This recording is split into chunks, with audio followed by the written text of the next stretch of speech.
Some of the best feedback that I've personally gotten? The best feedback. The best feedback I've gotten,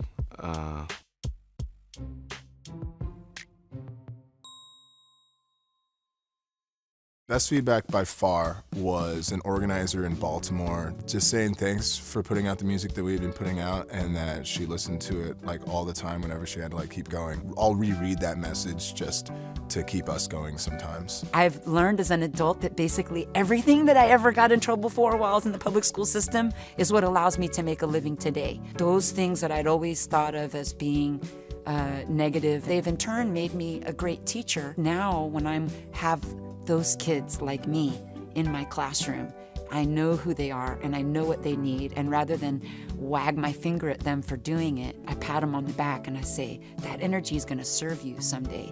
Someone just walking up to you after you present a body of work and they're just like, I identify with that, and I see that that's me in their own way. And whether it's one person or it's 1,000 people, one person's worth it, because your ability to mold and shape that person's life and their trajectory is quite profound.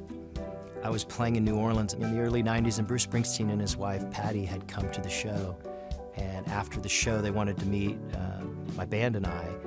He had given me such a nice description of why he came in, which was, he said, you had that high, lonesome sound. I could hear you from outside, so I needed to come in. My second play, A Girl Named Sue, it talked about that intergenerational relationship between immigrant parents and their first-generation American kids. During the show's run, I met someone. Kim Tran is her name. Kim's parents wanted her to be a doctor, like lots of refugee parents. Kim wants to be a writer.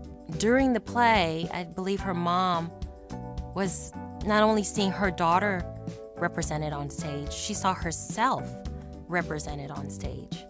And in the middle of the play, she turns to Kim and says, "You should write a play."